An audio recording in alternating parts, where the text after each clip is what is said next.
اور انہوں نے نیلم ویلی میں جو ہے وہ آزادی کی روح لوگوں کے اندر بیدار کی. اور اسی طرح میں نے آپ کو کہا ہے کہ سردار حبیب اللہ خان جو ایک بہت بڑے اور منتظم تھے، جو آزاد کشمیر میں جو وزیر قائم ہوئے، گل خندہ ان کے والد محترم تھے، انہوں نے بھی. ان کا تعلق کس جگہ سے تھا؟ اس کا تعلق تھا اپنا پیچھے کیا نام ہے اس کا جی، کیل سے. کیل سے. اچھا. سردار حبیب اللہ. آپ نے تذکرہ کیا کہ جب وزارت امور کشمیر اور سہروردی حکومت کا کرنل شیر محمد کی حکومت کا قیام کیسے عمل میں آیا اور اس کی ضرورت کیوں محسوس ہوئی؟ کرنل شیر احمد خان کی حکومت اس وقت اس واسطے آپ نے وزارت امور کشمیر اپنے من پسند لوگوں کو آگے سامنے لے آتی تھی. اس وقت آزاد کشمیر کے لوگوں کو اتنی اہمیت نہیں دی گئی بدقسمتی سے. آخر کرتے کرتے یہ وقت بھی آیا کہ کرنل شیر احمد صاحب کی حکومت جب آئی تو سدن قبیلہ جو پونچھ راولاکوٹ میں بہت ہی متحرک اور منظم قبیلہ ہے، اس کو طرح طرح کے مظالم اس پر ڈھائے گئے اور پاکستان کی پنجاب کنسٹیبلری جو ہے وہ کافی تعداد میں بھیجی گئی، جنہوں نے سدن قبیلے کے لوگوں کو بڑی اذیت ناک سزائیں دی، جس کا تذکرہ یہاں اس وقت کیا جانا مناسب بھی نہیں. ذرا مجھے آپ بتائیں کہ پنجاب کانسٹیبلری کی ضرورت کیوں محسوس، کیوں اس وقت تک آزاد کشمیر کے اندر اپنی پولیس یا انتظامیہ حرکت میں نہیں آئی تھی؟ لیکن یہ ہے جی کہ سدن قبیلہ جو ہے وہ انتہائی منظم اور عسکریت پسند تھا، اور عسکری اعتبار سے ان کی ٹریننگ اور بہت اعلیٰ معیار کی تھی. اس واسطے آزاد کشمیر کی پولیس ان کے ساتھ نہیں چھیڑ سکتی تھی. کسی مسئلے کے تحت بھی پنجاب کانسٹیبلری کو امن کے لیے یا اپنی ریٹ آف گورنمنٹ کو اور اس نے بڑے ظلم و ستم ڈھائے، جن کو صفحہ کرتاس پہ لانا اس وقت مناسب نہیں ہوگا. تو 1960 کے بعد کے ایچ خورشید کی حکومت کا قیام ہوا. کے ایچ خورشید نے بڑی عزت پائی اور پاکستان کے اندر اور آزاد کشمیر کے اندر اور مقبوضہ کشمیر کے اندر لوگ ان کو بڑی عزت کی نگاہ سے دیکھتے ہیں. کے ایچ خورشید اصل میں اس 1960 کی دہائی میں مسلم کانفرنس کے پلیٹ فارم سے مسلم کانفرنس نے ان کو اپنے نمائندے کے طور پر پرووائڈ کیا کہ اس کو حکومت سونپی جائے. جب ان کو حکومت سونپی گئی اور آزاد کشمیر میں کے ایچ خورشید صاحب کی حکومت معرض وجود میں آئی تو انہوں نے نظریہ علاقے پاکستان سے انحراف کر دیا. انہوں نے اس بنیادی نظریہ جس نظریے پر مسلم کانفرنس کا قیام تھا یا حکومتوں کا قیام بعد میں آتا رہا، اس سے انحراف کیا، جس وجہ سے مسلم کانفرنس ان سے علیحدہ ہو گئی. اور اتفاق کی بات ہے کہ اس وقت بنیادی جمہوریتوں کا بھی پاکستان میں بھی قیام ہو چکا تھا اور آزاد کشمیر میں بھی بنیادی جمہوریتوں کا قیام عمل میں لایا گیا. اس وقت چوکیداری اور نمبرداری سسٹم کا خاتمہ کیا گیا اور آزاد کشمیر میں مالیہ کی معافی کا بھی اس وقت نوٹیفیکیشن جاری ہو گیا. مقبوضہ کشمیر اور آزاد کشمیر کے اندر جو کثرت رائے ہے یا عوام جو ہے وہ علاقے پاکستان کی نظریے کی حمایت کرتی ہے. جب کے ایچ خورشید صاحب نے نظریہ پاکستان کا انحراف کیا تو عوام کے اندر ان کو کتنی پذیرائی ملی؟ ان کو پذیرائی اس واسطے نہیں ملی کہ جس وقت 1970 میں الیکشن ہوا تو ان کے نظریے سے اور سردار ابراہیم بھی سردار عبدالقیوم صاحب کے مقابلے میں پریزیڈنٹ شپ کے امیدوار تھے، لیکن ان کو بھاری اکثریت سے دونوں ان لیڈروں کو جو ہے وہ شکست فاش دی گئی اور سردار عبدالقیوم صاحب برسر اقتدار آئے. تو علاقے پاکستان اور نظریہ علاقے پاکستان کی مسلم کانفرنس کا جو نظریہ ہے اس کی بہت زبردست پذیرائی اس وقت بھی تھی اور آج بھی دن بدن بڑھ رہی ہے. اس کے ساتھ آپ مجھے بتائیں کہ یہ ایک چھوٹا سا خطہ ہے، اس میں بڑے اچھا نظام چل رہا تھا، تو فوجی حکومت کی ضرورت کیوں کر محسوس ہوئی اور اس کو فوجی حکمران آئے اور انہوں نے کیسا ڈیلیور کیا؟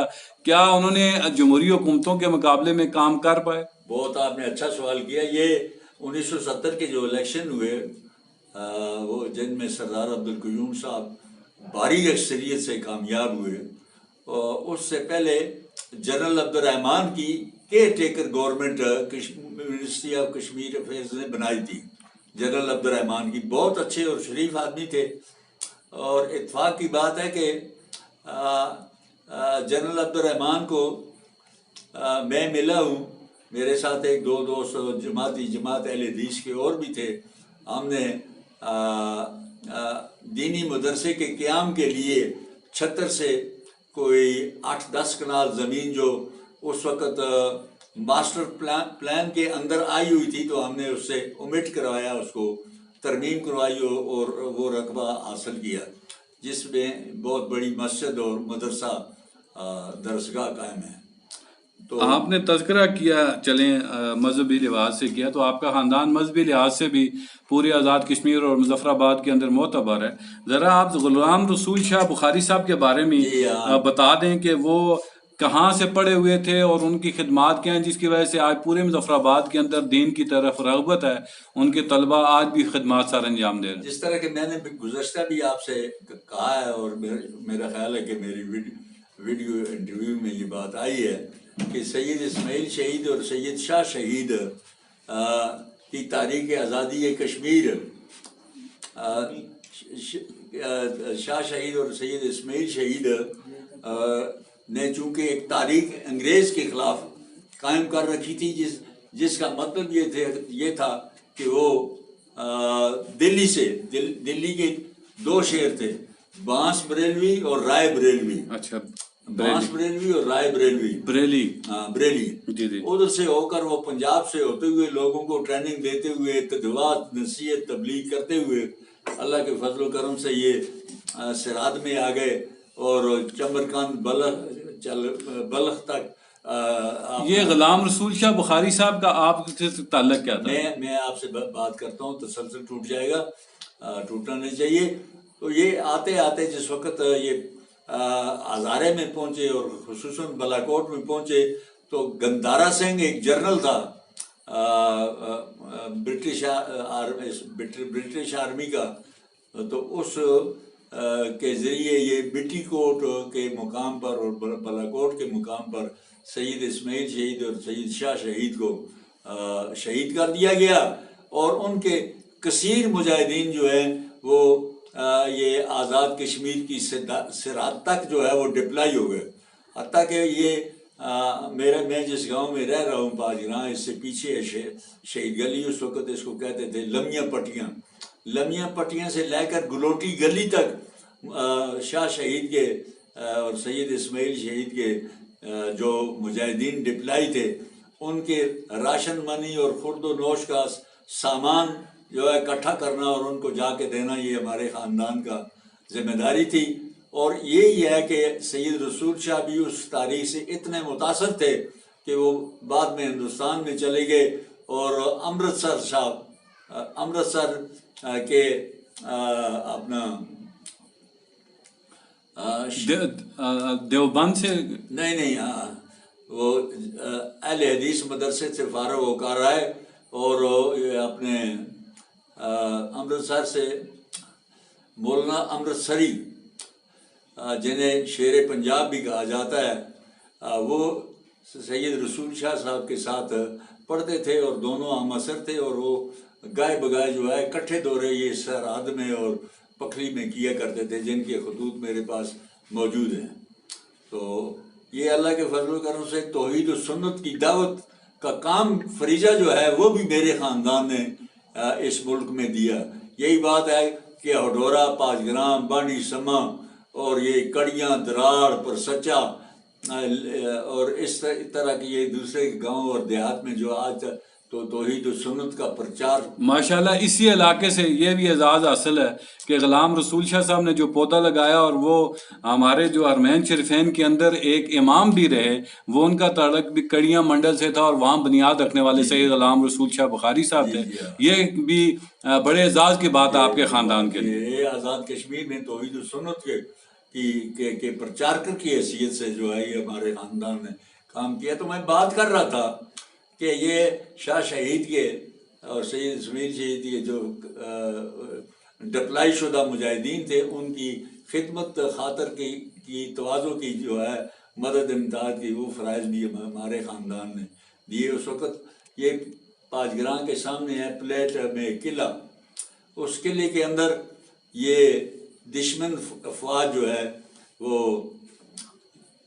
منجنیقوں سے ذریعے شہید گلی پر بمبارڈمنٹ کرتے تھے، جس کے گولے 1947 کی جنگ کے بعد بھی اس قلعے میں موجود تھے، ایک کلو 2 کلو آدھے کلو کے۔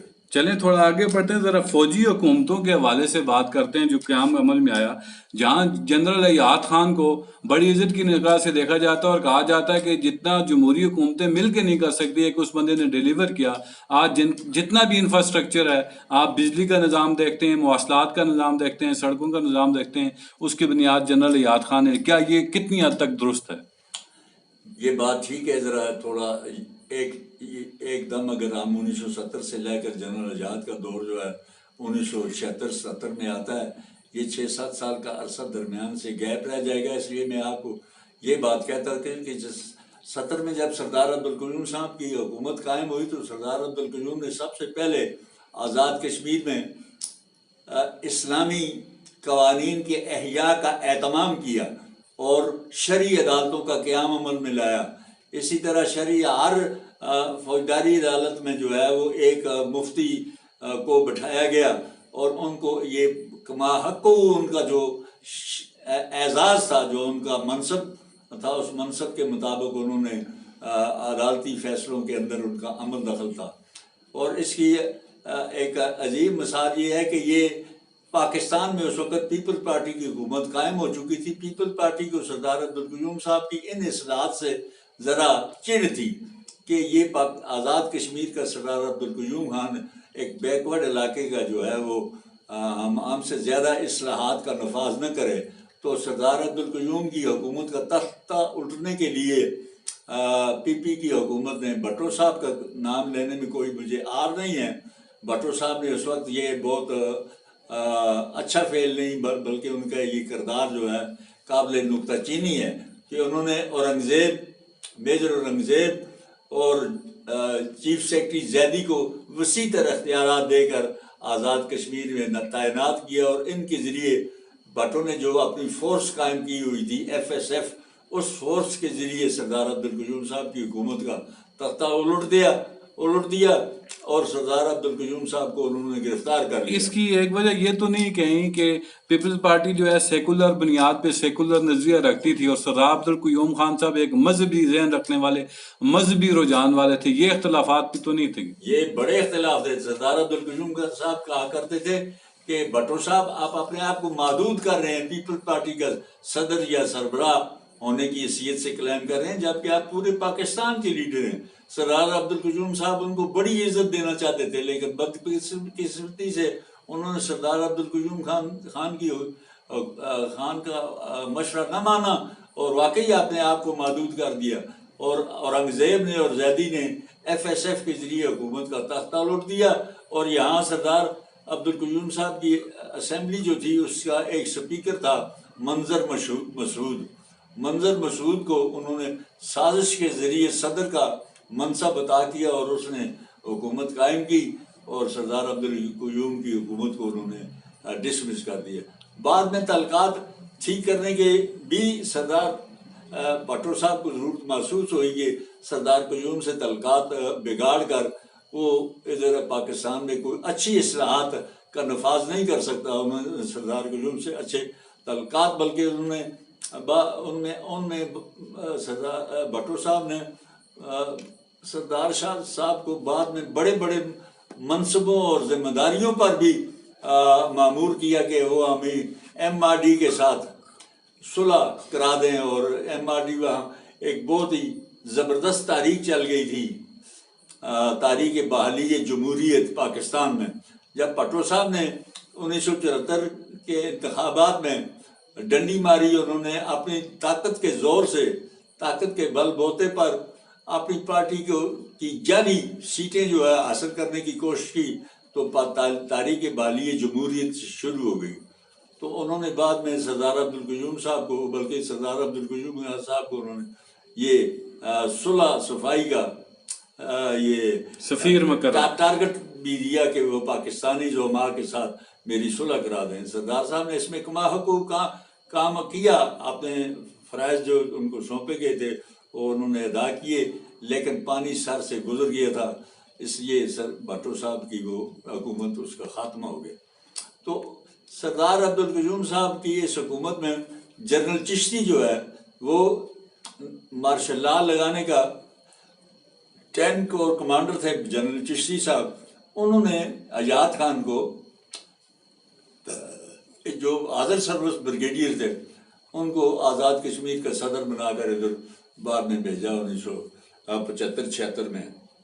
تو جنرل ایاز نے واقعی،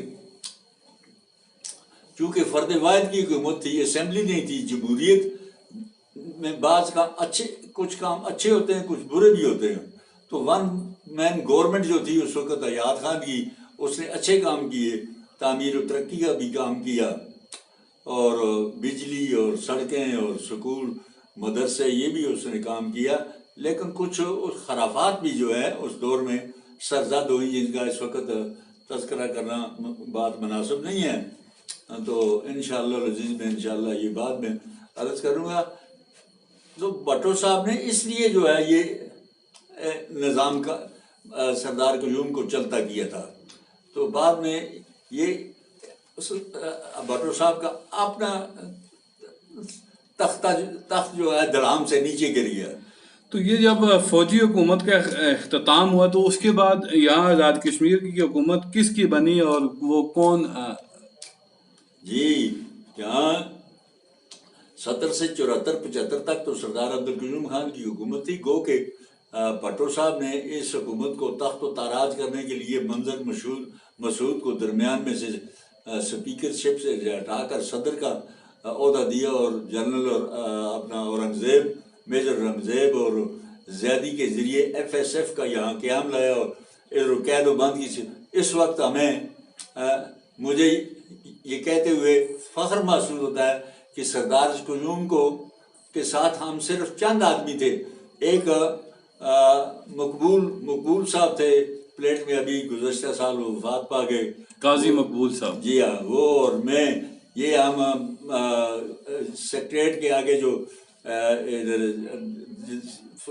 سڑک پر داخل ہونے تک سردار عبدالقیوم کو گرفتار کر کے بڑی جوشیلہ تقریر کی۔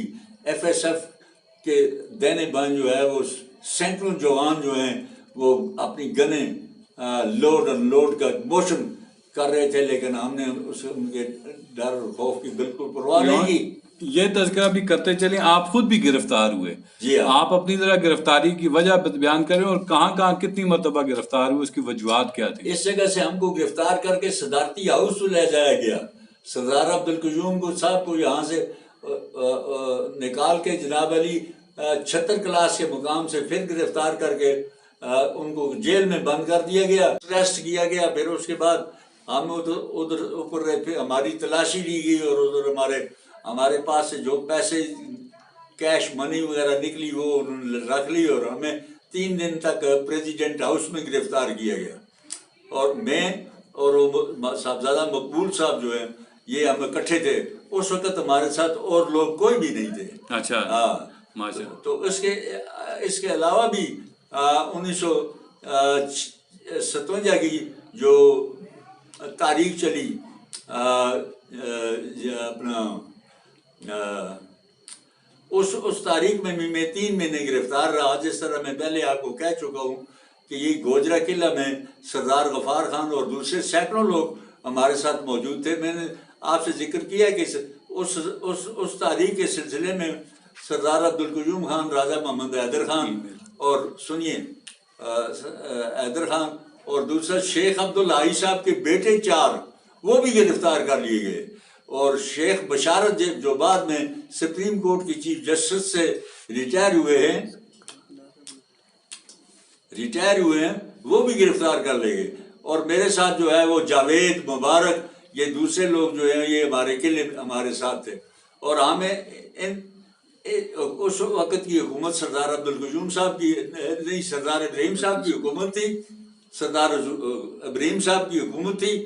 ہم اس حکومت کے خلاف نہیں، بلکہ اصل میں تو پاکستان کے خلاف تھے، اصل میں ہم سیز فائر لائن کو توڑنا چاہتے تھے، اصل میں ہم انڈین گورنمنٹ کے لیے ایک مسائل پیدا کرنا چاہتے تھے اور ہم سیز فائر لائن کو توڑ کر کشمیر میں داخل ہونا چاہتے تھے. تو جب ہم یہاں سے چل کر جائیں اپنے چناری سائڈ پر جائیں، چناری سے آگے چکوٹھی جائیں، راستے سے ہی ہمارے قافلے جو ہیں ان کو گرفتار کر لیا جاتا اور جا کے بالاکوٹ کے مقام پر اور کبھی اپنا بٹراسی کے مقام پر ہمیں چھوڑ کے آ جایا جاتا، کیونکہ ہم نے آتے تھے، ہمارے پاس پیسہ ٹکا بھی یہ تلاشی کر کے لے لیتے تھے، تو وہاں سے پھر پیدل چل کے ہمیں آنا چاہتا، ایک دن 2 دن کے بعد پھر ہم دوبارہ پھر جتھے نکالتے تھے.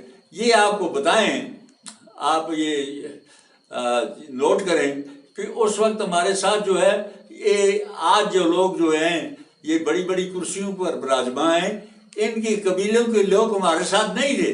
اس وقت عام لوگ جو ہیں، عوام جو ہیں وہ تھے. ہمارے ساتھ شبیر شاہ تھا، یہ اپنا جو ہے اپنا زاہد امین تھا، اور یہ مبارک تھا، اپنا شیخ بشارت کے بھائی جاوید تھا، مبارک تھا. ایسے لوگ جو ہیں ہمارے ساتھ یہ جتھوں میں نکلتے تھے.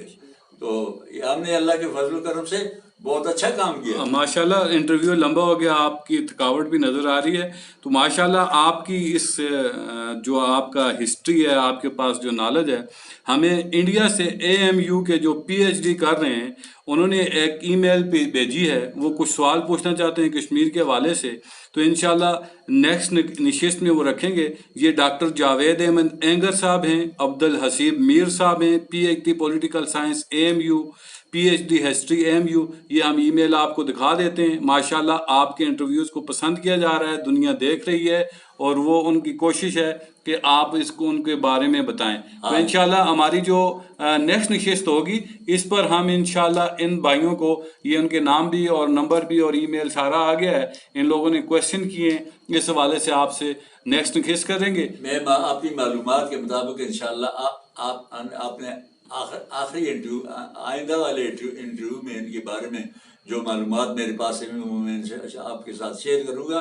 اس وقت جو ہے علی گڑھ یونیورسٹی کے فارغ التحصیل ہمارے ساتھ Syed Manzoor Gilani, retired chief justice supreme court Azad Kashmir, وہ یہاں موجود ہیں. میں ان سے بھی یہ بات کروں گا اسی ای میل کے بارے میں کہ ان کے ساتھ اور کون مظفر آباد کے، یہ دوسرے. ہاں، ہمارا نذیر گولرا جو ہیں، نذیر گولرا ایڈوکیٹ، وہ وفات پا چکے ہیں. وہ بھی اپنے اس علی گڑھ کالج کے فارغ التحصیل تھے، اور وہ بعد میں مسلم کانفرنس میں انہوں نے شمولیت اختیار کی، اور وہ مسلم کانفرنس کے نظریہ علاقے پاکستان کو وہ تسلیم کرتے تھے. اس لیے آزاد کشمیر کی اکثریت جو ہے وہ نظریہ علاقے پاکستان کی اس وقت بھی حامی تھی اور آج بھی حامی ہے، اور روز بروز اس میں اضافہ ہوتا چلا. اور انشاءاللہ وہ وقت دور نہیں کہ انشاءاللہ ہم تمام سارے مقبوضہ جموں و کشمیر کو آزاد کرا کے پاکستان کے ساتھ الحاق کریں گے. اس بارے میں ہمارے ساتھ میری اس دن ذرا ایک لغزش ہو گئی تھی کہ میں نے کہا کہ سردار سکندر کی حکومت نے ہمیں سردار سکندر کی حکومت نے ہمیں گرفتار نہیں کیا، حیات خان کی حکومت نے ہمیں گرفتار کیا.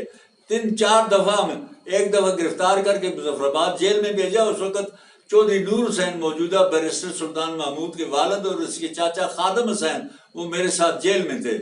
تو ہم کو راتوں رات انہوں نے پلندری شفٹ کر دیا، ان کو یہاں ہی رہنے دیا. ماشاءاللہ آپ خود ایک سیاسی کارکن رہے ہیں.